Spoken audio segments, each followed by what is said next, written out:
Para sa mag-asawa, alamin ang mga tips para mapanatiling matatag ang pagsasama ng mag-asawa at alamin ang mga payo para sa mag-asawa.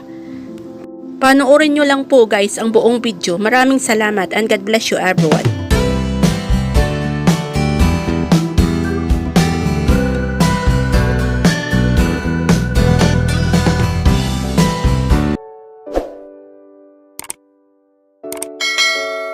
Hello guys, welcome back to our channel. By the way, I'm Jen Kylie Vlog. Today's video, i-share ko po sa inyo ang mga tips para mapanatiling matatag ang pagsasama ng mag-asawa. Alamin ang mga payo sa mag-asawa. Mga ka-good vibes, panoorin nyo lang po ang full videos. At huwag nyo pong kalimutan mag-subscribe pag hindi pa po kayo nakapag-subscribe. Maraming salamat and God bless you everyone. Kapag may problema kayong mag-asawa, iwasang ungkatin ang nakaraan dahil pwede lang yan makadagdag na hindi pagkakaunawaan. Iwasan din ang sumbatan dahil mas lalo lang lalalim at titindi ang awayan. Iwasang saktan ng pisikal ang asawa dahil kapag nangyari yan ng isang beses, pwede yan maulit ng maulit. Iwasang magbitiw ng masasakit na salita hanggat kaya dahil ang masakit na salita ay hindi na mababawi pa. Iwasang magpa-comfort sa iba, baka imbis na maayos kayo o mas maging magulo dahil natukso na sa iba. Iwasang ipaalam ang away sa social media dahil pwede yang magpalala ng sitwasyon lalo na't maraming chismoso't chismosa at solsolero't solsolera.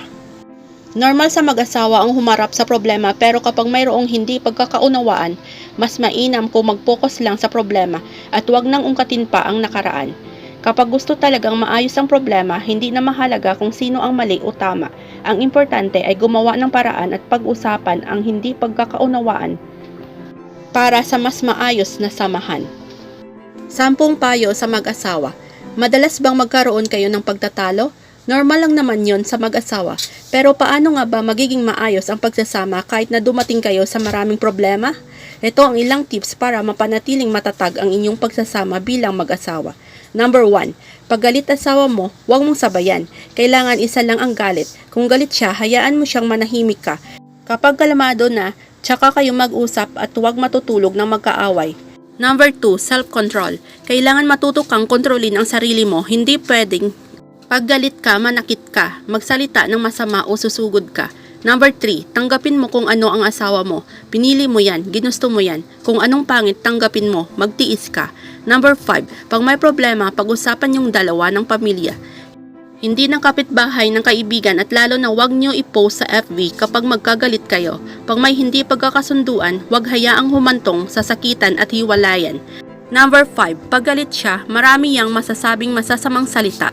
Wag mong dibdibin. Isipin mo galit lang siya. Ang taong galit wala naman yang sasabing maganda. Hindi kanyan pupurihin. Galit siya eh. Gawin mo, pasok kanan taenga, labas sa kaliwang taenga.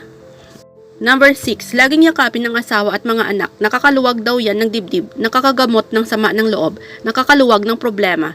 Number 7. Appreciate mo ang asawa mo kung pugi. Maganda siya, sabihin mo ang pugi. Ganda niya, ang bango niya. Huwag mong pagdudahan na kaya siyang nagpapapugi, nagpapaganda dahil sa iba. Mas dapat ikaw ang unang maka-appreciate nun sa kanya. Number 8.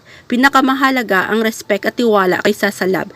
Dapat yan ang kahit anong mangyari, hindi mawawala sa dalawang nagmamahalan. Number 10. Open communication. Dapat lagi kayong nag-uusap. Dapat binabalikan nyo yung mga nakaraan nung nagliligawan pa lang kayo. Dapat nagdi-date pa rin kayo. Hanggat maaari, walang kasamang anak.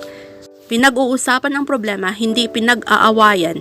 Always remember, a good husband makes a good wife. Hello guys, mga ka-good vibes. I hope may natutunan po kayo sa videos ko pong ito. If you like my videos, just give me a like and just leave a good comment and share. And don't forget to subscribe. Thanks for watching my videos, mga ka-good vibes. And God bless you everyone.